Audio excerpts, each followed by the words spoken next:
Asthma pump सुरू असलेले बच्चू किंवा अस्थमाचे लक्षणे असलेले जे आपले लहान मुलं आहेत, त्यांचे वडील किंवा त्यांचे पालक नेहमी चिंतित असतात, की खरंच माझ्या मुलाला अस्थमा आहे का?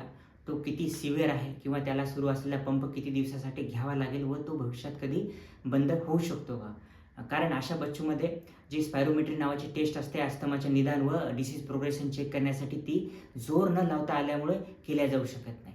व जे अत्यंत अत्याधुनिक लंग फंक्शन टेस्ट असते, ज्याला आपण इम्पल्स ऑसिलोमेट्री म्हणतो किंवा फोर्स ऑसिलोमेट्री म्हणतो, ती आजपर्यंत भारतामध्ये अवेलेबलच नव्हती व सध्या काही मेट्रो सिटीमध्येच अवेलेबल आहे. पण सुदैवाने आम्ही गोदावरी चेस्ट हॉस्पिटलमध्ये बालदमाचे निदान व वृद्धांसाठी ही अत्यंत अत्याधुनिक जी लंग फंक्शन टेस्ट आहे, फोर्स ऑसिलोमेट्री किंवा इम्पल्स ऑसिलोमेट्रीची सेवा सुरू केलेली आहे. या टेस्टचा फायदा म्हणजे बालदमाच्या निदानाबरोबरच या टेस्टमध्ये जे लंगचे छोटे छोटे नसा असतात, त्यामधील ब्लॉकेज खूप अर्ली स्टेजमध्ये व खूप ॲक्युरेटली डिटेक्ट होतं, जे की नॉर्मल स्पायरोमेट्रीमध्ये डिटेक्ट होत नाही.